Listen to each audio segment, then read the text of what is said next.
வணக்கம். சிலோன் தமிழின் பிரதான செய்திகள். முதலில் தலைப்புச் செய்திகள். இன்று பல பகுதிகளில் உச்சம் கொடுக்கும் சூரியன். அரசாங்கம் அலங்கோலமாக மாறியுள்ளதாக பாராளுமன்ற உறுப்பினர் மனோ கணேசன் தெரிவிப்பு. இலங்கை வருகை தந்து மீண்டும் பாம்பன் ரயில் பாலத்தை திறந்து வைத்தார் நரேந்திர மோடி. தமிழக மீனவர்கள் 11 பேரை விடுவித்தது இலங்கை.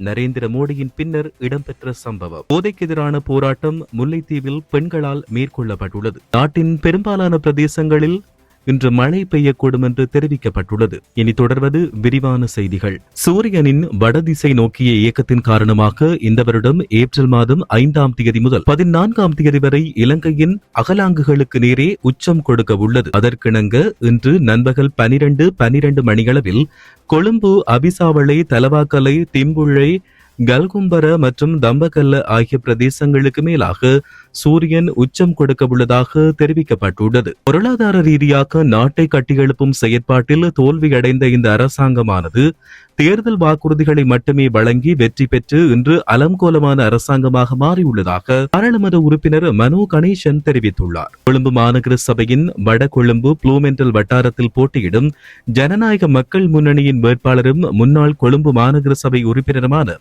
உடையார் சிவரஞ்சனின் வெற்றியை உறுதிப்படுத்தும் முகமாக வடகொழும்பு ப்ளூமெண்டல் வீரமகா காளியம்மன் கோவிலில் விசேட பூஜை வழிபாடுகள் இடம்பெற்றன. இந்த நிகழ்வில் கலந்து கொண்டு உரையாற்றிய போதே மனோ கணேசன் இவ்வாறு குறிப்பிட்டார். இலங்கைக்கு வருகை தந்து மீண்டும் இந்தியாவுக்கு திரும்பிய இந்திய பிரதமர் நரேந்திர மோடி பாம்பன் மண்டபம் இடையிலான 550 கோடி ரூபாய் மதிப்பில் கட்டப்பட்ட இந்தியாவின் முதல் செங்குத்து தூக்கு ரயில் பாலத்தை நேற்று திறந்து வைத்தார்.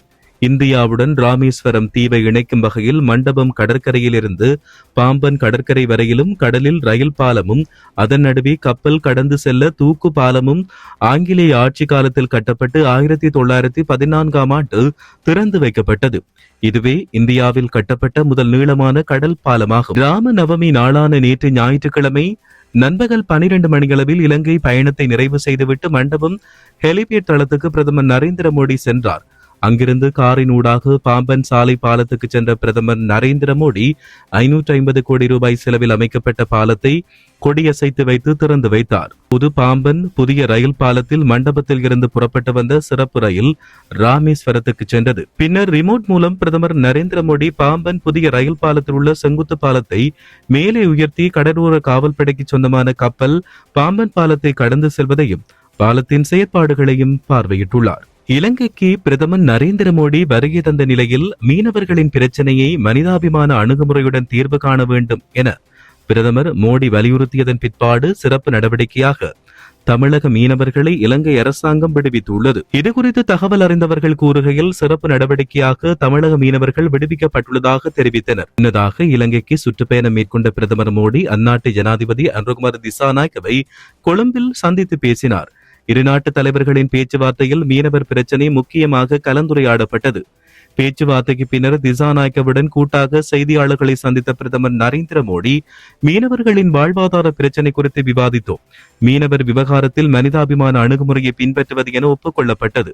மீனவர்களை உடனடியாக விடுவித்து அவர்களின் படகுகளை ஒப்படைக்கவும் கேட்டுக் கொள்ளப்பட்டதாக அவர் தெரிவித்தார். முல்லைத்தீவு மாவட்டத்தின் புதுக்குடியிருப்பு போலீஸ் பிரிவுக்குட்பட்ட மாணிக்கபுரம் பகுதியில் அதிகரித்துள்ள போதைப்பொருள் பாவனையை கட்டுப்படுத்தி தமது இளம் சந்ததியை காப்பாற்றுமாறு கோரி மக்கள் போராட்டத்தில் ஈடுபட்டனர். மாணிக்கபுரம் பகுதியில் உள்ள பெண்கள் ஒன்றிணைந்து மாணிக்கபுரம் கிராம அலுவலர் அலுவலகம் முன்பாக தமது கிராமத்தில் போதைப்பொருள் பாவனையால் பல்வேறு சமூக சீரழிவுகள் இடம்பெற்று வருவதாகவும் அவற்றை உடனடியாக உரியவர்கள் கட்டுப்படுத்தி இளம் சந்ததியினர் மற்றும் கிராம மக்களை பாதுகாக்குமாறும் கோரி குறித்த போராட்டத்தை முன்னெடுத்தனர். இதன்போது மதுவை ஒழிப்போம், மக்களை காப்போம், உழைத்து வாழ பழகு, ஊரை அழித்து வாழாதே, போதைப் பொருளை ஒழிப்போம், விஷமிகளை அழிப்போம், போதையால் ஊரை அழிக்கிறாதே, உன் சந்ததி மட்டும் நிலைத்து வாழுமா என்கின்ற வாசகங்களை எழுதியவாறும் அவர்கள் போராட்டத்தில் ஈடுபட்டனர். நாட்டின் பெரும்பாலான பிரதேசங்களில் பல இடங்களில் பிற்பகல் அல்லது இரவு வேளையில் மழையோ அல்லது இடியுடன் கூடிய மழையோ பெய்யக்கூடிய சாத்தியம் காணப்படுவதாக வளிமண்டலவியல் திணைக்களம் எதிர்வு கூறியுள்ளது. மேல் மற்றும் வடமேல் மாகாணங்களின் கரையோர பிரதேசங்களில் காலை வேளை மழை பெய்யும் என எதிர்பார்க்கப்படுகிறது. இதேவேளை சப்ரகம்புவ, மத்திய, ஊபா, வடமத்திய மற்றும் கிழக்கு மாகாணங்களின் சில இடங்களில் 75 மில்லிமீட்டர் அளவான ஓரளவு பலத்த மழை வீழ்ச்சி எதிர்பார்க்கப்படுவதாக வளிமண்டலவியல் திணைக்களம் எதிர்வு கூறியுள்ளது. இத்துடன் சிலோன் தமிழின் பிரதான செய்திகள் நிறைவடைகின்றன. தொடர்ந்தும் செய்திகளை அறிந்து கொள்ள www.ceylontamil.com என்கின்ற எமது இணையதளத்தை பார்வையிடுங்கள். வணக்கம்.